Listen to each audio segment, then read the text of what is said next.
کہہ رہے ہیں کہ جو کشمیر کی حق خود ارادیت کی جد و جہد ہے وہ ایک نئی کروٹ لے رہی ہے جو 1989 سے جاری ہے، وہ آج ایک سیاسی کروٹ لے رہی ہے اور ایک نیا وہاں ایک پولیٹیکل الائنس، ایک پولیٹیکل ریزسٹنس موومنٹ جو ہے وہ زور پکڑتی جا رہی ہے، اور اس کا پہلا جو ہے اس کا نمونہ آپ نے اس جوائنٹ ڈکلیریشن اور اس جوائنٹ سٹیٹمنٹ کی شکل میں دیکھا۔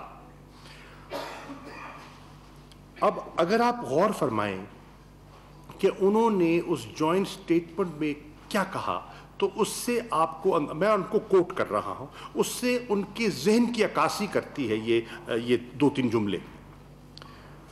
These 6 political parties,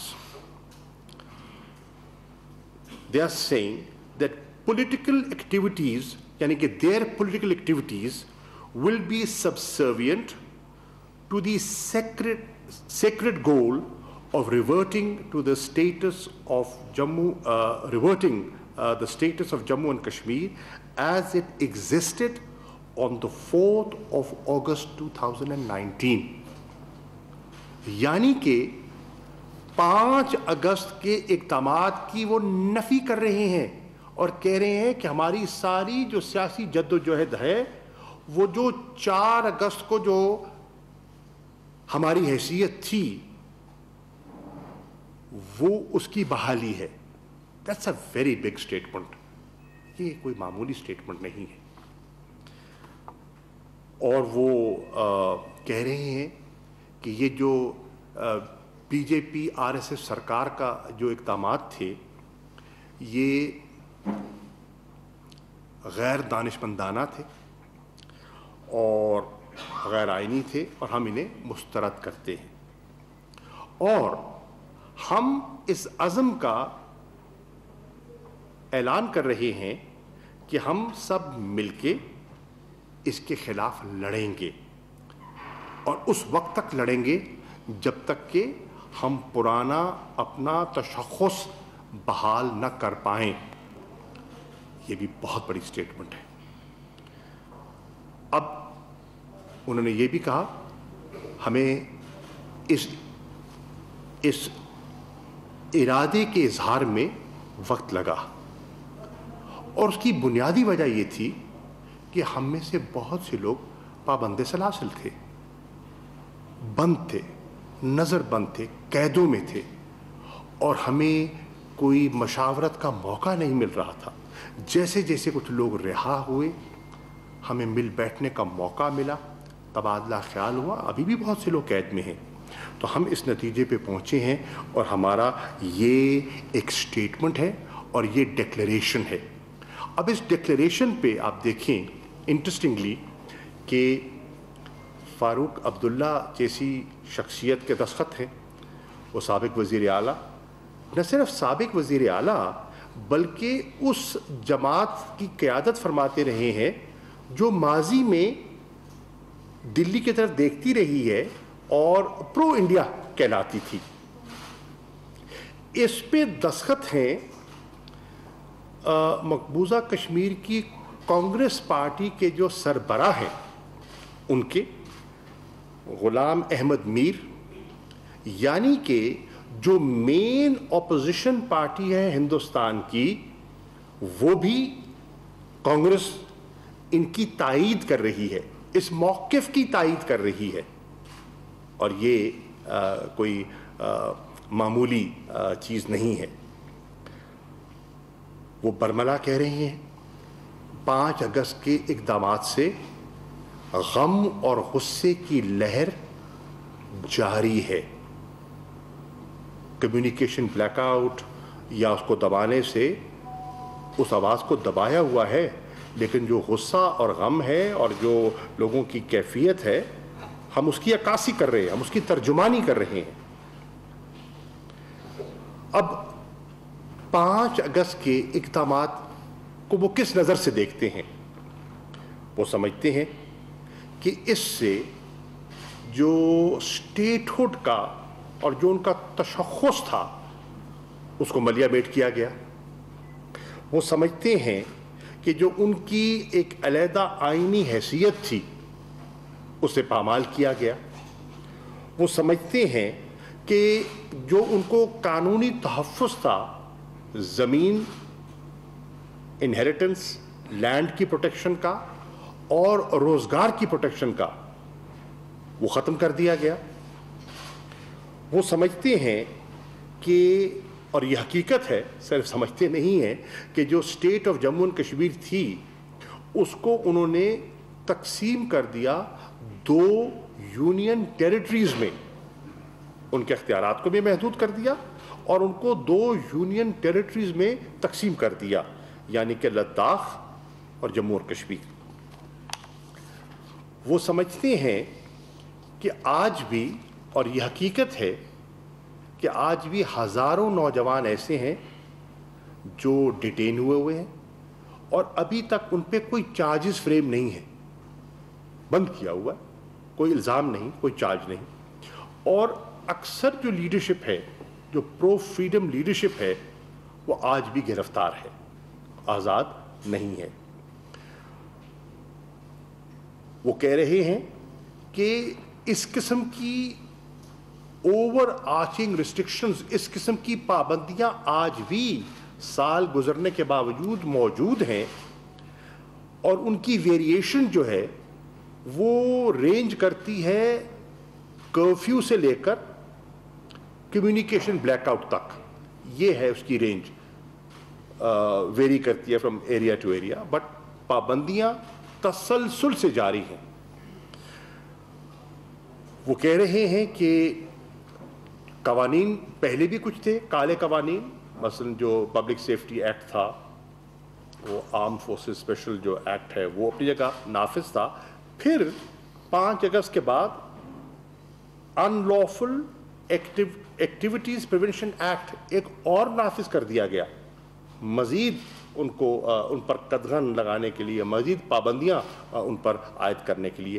یہ جو کالے قوانین ہیں ان کا تسلسل جاری ہے، ان میں اضافہ ہوا ہے، اور ان اقدامات سے مقبوضہ جموں کشمیر کی معیشت برباد ہوئی ہے، اس کو بے پناہ نقصان پہنچا ہے. اور کچھ انڈیپینڈنٹ اکانومسٹ کا تو یہاں تک ایک ایسٹیمیٹ ہے کہ ان اقدامات سے تقریباً $5 ارب کا ایک سال میں نقصان ہوا ہے. اب بی جے پی سرکار کے دعوے کیا تھے؟ انہوں نے جب یہ اقدامات اٹھائے تو انہوں نے قوم کو، اپنے لوگوں کو اور دنیا کو کیا نوید سنائی، اور ان کو قائل کرنے کے لیے، ان اقدامات پر قائل کرنے کے لیے انہوں نے کیا ایک نقشہ کھینچا. ان کا نقشہ یہ تھا کہ جو ہم اقدامات اٹھا رہے ہیں محض جموں اور کشمیر کی ترقی ہمیں مقصود ہے، it is for their development, for their betterment ہم یہ کر رہے ہیں. وہ کہتے ہیں کہ ہم یہ اقدامات اس لیے اٹھا رہے ہیں کہ اس سے تو ہم نے اس علاقے میں انویسٹمنٹس کو اٹریکٹ کرنا ہے. اب آپ بتائیے کہ اگر یہ اقدامات وہاں کی ترقی کے لیے، خوشحالی کے لیے تھے، تو پھر ایک منطقی سا سوال ذہن میں اٹھتا ہے کہ ایک سال بعد 5 اگست 2020 کو وہاں تو خوشی کی لہر ہونی چاہیے تھی، تو وہاں پھر پابندیاں اور یہ اس قسم کا جو آپ نے سیج اور لاک ڈاؤن، اس کا مظاہرہ کیوں دیکھا؟ لوگوں کو تو خوش ہونا چاہیے تھا، مٹھائیاں تقسیم ہونی تھی، ایسا دکھائی نہیں دیا. انویسٹمنٹس بتائیے اس ایک سال میں کون سی انویسٹمنٹ آئی ہے؟ خاک انویسٹمنٹ آنی ہے. جہاں ہر 8 شخصیات پر ایک فوجی سنگین لے کے کھڑا ہے، اس ماحول میں کہاں انویسٹمنٹ آ سکتی ہے؟ پھر وہ کہتے ہیں کہ یہ ہم نے جو کچھ کیا ہے یہ ہم نے پبلک گڈ کے لیے کیا ہے، ان کی بہتری کے لیے کیا ہے.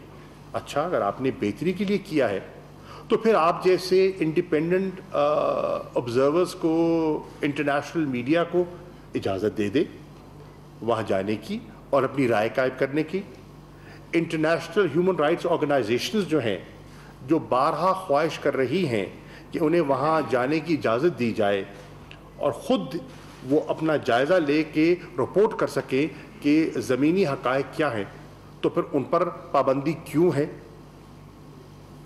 پھر یہ بھی وہ دعویٰ کر رہے تھے کہ یہ جو ہم نے اقدامات اٹھائے یہ فقط امن عامہ کی صورتحال کو بہتر کرنے کے لیے, نیشنل سیکیورٹی کنسیڈریشنز کی خاطر اٹھائے. اب آپ خود دیکھ سکتے ہیں, اندازہ لگا سکتے ہیں کہ اس ایک سال میں کیا امن عامہ کی صورتحال بہتر ہوئی ہے یا بگڑی ہے؟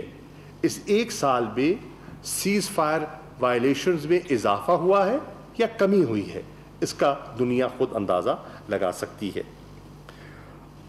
اور یہ جو ان کے دعوے تھے بی جے پی سرکار کے, یہ 6 وہاں کی نمایاں مؤثر پارٹیز, دیکھیے حریت کا موقف تو آپ کے سامنے ہے, اس کو بیان کرنے کی ضرورت نہیں ہے, اس سے تو آپ پوری طرح باخبر ہیں. یہ وہ لوگ ہیں جو ماضی میں دلی کی طرف دیکھا کرتے تھے, آج ان کا رخ مڑ گیا ہے, آج وہ دلی کی طرف نہیں دیکھ رہے. یہ ایک اتنی بڑی تبدیلی ہے جس کو اگر سمجھا جائے اور جو پولیٹیکل ایلیمنٹ ہے وہ سمجھ سکتا ہے کہ یہ کتنی غیر معمولی تبدیلی ہے.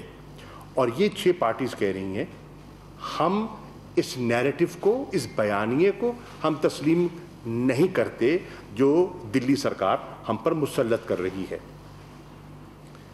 میں آپ کے علم میں ہے ابھی لوٹا ہوں چین سے, اور وہاں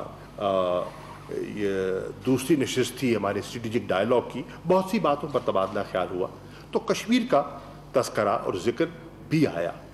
اور کیونکہ بات کشمیر پہ ہو رہی ہے تو میں اس کا ذکر صرف عرض کر دوں کہ چین کی حکومت نے بڑا واضح موقف اپنایا ہے. آپ نے دیکھا کہ جو ایک سال میں 3 نشستیں ہوئیں سلامتی کونسل میں, وہ چین کے بغیر ممکن نہ تھی. میں نے ان کا شکریہ بھی ادا کیا اور ان کے شکر گزار ہیں. لیکن انہوں نے دوبارہ 2 چیزیں کی. ایک, انہوں نے ہندوستان کے کچھ کلیمز کو ریجیکٹ کیا, اور چین واضح طور پہ کہہ رہا ہے کہ 5 اگست کے ہندوستان کے اقدامات کو وہ یک طرفہ یونیلیٹرل سمجھتے ہیں, مسترد کرتے ہیں.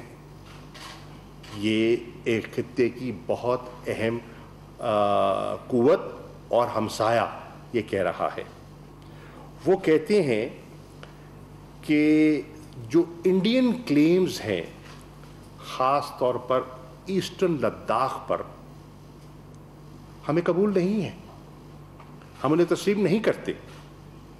یہ بڑا واضح ان نے موقف اختیار کیا ہے. اور جو ان کا سٹینڈ آف ہے وہ سٹینڈ آف ختم نہیں ہوا. 5 نشستیں ہوئیں کور کمانڈرز کی, ڈپلومیٹکلی بھی گفت و شنید ہوئی. وزیر خارجہ اسٹیٹ کاؤنسلر وانگی کے ساتھ جے شنکر صاحب کی ٹیلی فونک کانورسیشنز ہوئی, لیکن نتیجہ خیز نہیں رہی. وہ وہاں بیٹھے ہیں, موجود ہیں اور قائم ہیں اپنے موقف پر, and they are not ready to blink. یہ ایک بہت انٹرسٹنگ ایک چیز ہے جو سامنے آتی ہے. پھر انہوں نے ریٹریٹ کیا, جو جوائنٹ سٹیٹمنٹ آپ کی نظر سے گزرا ہوگا جو ڈائلاگ کے اختتام پر جاری کیا گیا, اس پہ انہوں نے ایک مرتبہ پھر کیا کہا. انہوں نے کہا کہ کشمیر کو ہم ایک متنازع علاقہ سمجھتے ہیں, ہم سمجھتے ہیں اس کا حل نکلنا چاہیے اور پیسفل ذرائع کو ہم ترجیح دیتے ہیں, پرامن طریقے سے اس کا حل نکلنا چاہیے. ہم سمجھتے ہیں کہ یو این چارٹر کے مطابق اس کا حل نکلنا چاہیے. ہم سمجھتے ہیں کہ سلامتی کونسل کی جو متعلقہ قراردادیں ہیں ان کو مد نظر رکھتے ہوئے اس کا حل نکلنا چاہیے, اور ہم سمجھتے ہیں جو بائیلیٹرل ایگریمنٹس ہیں ان کو ملوز خاطر رکھتے ہوئے اس کا حل نکلنا چاہیے. یہ بڑا واضح دو ٹوک انہوں نے موقف پھر اپنایا ہے آج سے چند روز پہلے. پھر وہ یہ بھی کہتے ہیں, اور اس سے میں سمجھتا ہوں کہ ہندوستان میں خاصی سنا ہے کہ پریشانی بھی لاحق ہوئی ہے, کہ ہم یعنی کہ پاکستان اور چین we will act collectively to protect our mutual strategic interests. Act collectively to protect our mutual strategic interests and promote peace, prosperity and development in the region. یعنی کہ ڈیولپمنٹ کا تذکرہ کر کے وہ جو سی پیک پہ ان کے کوئی اعتراضات تھے انہوں نے یکمشت ان کو بھی مسترد کر دیا. پھر پاکستان نے بھی اور فارن آفس کا بھی آپ کے سامنے تشریف فرما ہے, موقف بڑا واضح آیا ہے. جو میرے دورے کے بعد ministry of external affairs Hindustan کی نے جو ایک اپنا موقف اپنایا, اور چین اور پاکستان کے جوائنٹ سٹیٹمنٹ پر جو ان کا ریاکشن تھا, اس پر ہمارا بالکل ایک واضح موقف ہے, وہ بلا جواز ہے اور غیر ذمہ دارانہ ہے.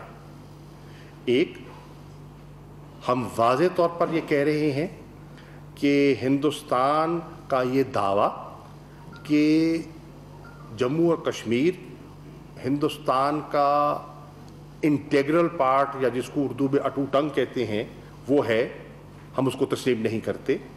اور یہ کہ ہمارا یہ اندرونی معاملہ ہے, اس کو دنیا تسلیم نہیں کرتی. اگر دنیا تسلیم کر رہی ہوتی تو 3 نشستیں سلامتی کونسل میں نہ ہوتی on the question of the dispute of Jammu and Kashmir.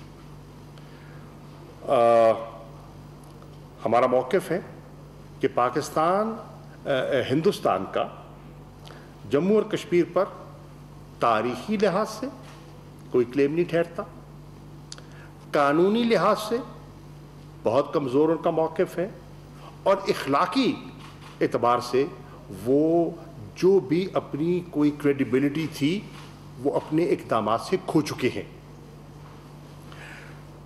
اور یہ جو ان کا دعویٰ ہے, اور دنیا کو جو دعویٰ دینے, یہ تاثر دینے کی کوشش کرتے رہے ہیں کہ حالات وہاں اس 1 سال میں معمول کی طرف لوٹ آئے ہیں, یہ کلیم ان 6 پولیٹیکل پارٹیز کا اس کی نفی کر رہا ہے. دیکھیے, پاکستان کہے تو کہہ سکتے ہیں جی پاکستان کا تو ایک بائسڈ اوپینین ہے, but this is not Pakistan. یہ وہاں کے اپنے لوگ کشمیری کہہ رہے ہیں, کشمیری کہہ رہے ہیں. یہ کشمیر کی آواز ہے جو ہمارے کانوں میں سنائی دے رہی ہے. اور پھر انٹرسٹنگلی انٹرنیشنل کرائسس گروپ. اب انٹرنیشنل کرائسس گروپ آپ سب جانتے ہیں کوئی معمولی آرگنائزیشن نہیں ہے, اور وہ کانفلکٹ زونز پر اپنی رائے رکھتے ہیں, اور ان کا ایک وہ تنقید کرتے ہیں. ہم پہ بھی تنقید کرتے رہے, پاکستان پر بے پناہ تنقید کی ہے ماضی میں, ایک ان کی انڈیپینڈنٹ رائے ہے. آج وہ کشمیر کی ریزسٹنس کو کس نظر سے دیکھ رہے ہیں؟ آپ ہماری اینک سے نہیں, ان کی اینک سے دیکھیے تو وہ کہہ رہے ہیں کہ یہ ایک میس ریزسٹنس ہے. They have started using the terms mass resistance. اب یہ نئی اصطلاح جو دیکھیں, اب یہ نئی, کیونکہ بیانیہ تبدیل ہو رہا ہے, ہندوستان کا موقف پٹ رہا ہے. وہ جو ان کا تھا کہ جی گھس بیٹھیے آتے ہیں, دہشت گردی ہے, nobody is buying that. That is petering out. اور یہ جو اب نیریٹو ابھر رہا ہے mass resistance, لفظ استعمال کر رہے ہیں انڈیجنس. ان کا تو ہندوستان کا موقف تھا, یہ تو پاکستانی آ کے شرارت کرتے ہیں. وہاں تو سب جسے کہتے ہیں نا ستے خیرہ نے, یہ تو پاکستانی شرارت کرتے ہیں. But they are saying no, the resistance is indigenous. اب یہ انٹرنیشنل کرائسس گروپ کہہ رہا ہے. اور مطالبہ کیا کر رہا ہے؟ مطالبہ کر رہا ہے کہ 5 اگست 2019 کے اقدامات کو واپس لیا جائے. یہی تو کشمیری کہہ رہے ہیں آزاد کشمیر کے, یہی تو آج کشمیری کہہ رہے ہیں مقبوضہ کشمیر کے, اور یہی تو پاکستانی کہہ رہے ہیں پاکستان کے, اور یہی تو کشمیری جو پوری دنیا میں رہ رہے ہیں, چاہے برطانیہ میں, کینیڈا میں, امریکہ میں اور مختلف دارالخلافوں میں آپ نے ان کے اجتماع دیکھے, یہی کہہ رہے ہیں. آپ دیکھیں کہ کس طرح ایک پبلک اوپینین جیل کر رہی ہے اور وہ ہندوستان کے موقف کی نفی کر رہی ہے. پاکستان نے دنیا کو سینسٹائز کیا ہے اور ہم کرتے رہیں گے, اور ہم ان کو باخبر ہم نے رکھا ہے اور رکھیں گے آئندہ بھی, کہ اس سرکار سے بعید نہیں ہے اپنی کشمیر پالیسی کی ناکامی کو سامنے رکھتے ہوئے, ان سے بعید نہیں ہے یہ کوئی نیا فالس فلیگ آپریشن کا ناٹک رچائیں اور حق خود ارادیت کی اس پولیٹیکل ریزسٹنس کو پھر دہشت گردی سے تشبیہ دینے کی کوشش کرے. ان سے بعید نہیں ہے, اور اس کا الزام پاکستان پہ لگائیں. کہ میں نے اپنے مختلف مراسلوں میں سیکریٹری جنرل اقوام متحدہ کو بھی اور صدر سلامتی کونسل کو بھی یہ باور کرا چکا ہوں بارہا ان رائٹنگ. ہندوستان نے اپنے موقف کو اجاگر کرنے کے لیے ایک مرتبہ نہیں, بارہا دروغ گوئی سے, جھوٹ سے کام لیا ہے. مثال کے طور پر جب انہوں نے 1 لاکھ ایڈیشنل ٹروپس بھیجنے تھے 5 اگست کے اقدام سے پہلے, تو انہوں نے کہا کہ ہم یہ اس لیے ایڈیشنل ٹروپس, ایڈیشنل کمک ہم اس لیے بھیج رہے ہیں کہ وہاں جو یاتری ہیں اور جو ٹورسٹ ہیں, سیاح ہیں, ان کی پروٹیکشن کے لیے. در حقیقت ان کی پروٹیکشن تو نہیں تھی. در حقیقت وہ 5 اگست کے جو اقدامات تھے اس کے خلاف جو ایک آواز اٹھنی تھی, اس کو دبانے کے لیے اور کچلنے کے لیے ایک پیش خیمہ تھا, بندوبست تھا. اب یہ پہلی مرتبہ نہیں ہے کہ وہ دنیا کی آنکھ میں دھول جھونکتے رہے ہیں. میں 3 اس کی مثالیں آپ کے سامنے رکھنا چاہتا ہوں. اقوام متحدہ میں کیس کون لے کر گیا, پاکستان یا ہندوستان؟ ہندوستان لے کر گیا. وہاں فیصلہ جو ہوا اور جس کا وہ پابند تھا کہ سلامتی کونسل کی قراردادوں کو سامنے رکھتے ہوئے وہاں ایک اپنا لوگوں کی امنگوں کے مطابق UN کے تحت رائے شماری ہوگی. اس سے کون بھاگا؟ ہندوستان. اس کی نفی کون کر رہا ہے؟ انٹرنیشنل کمیونٹی سے جھوٹ کس نے بولا اور مسلسل کون بولتا چلا آ رہا ہے؟ ہندوستان. پھر انہوں نے جو مقبوضہ کشمیر, جموں کشمیر کو ایک فساد دیا ہوا تھا آف سیلف رول, اس کی نفی کس نے کی؟ 5 اگست 2019 کو اس کی نفی کس نے کی؟ ہندوستان.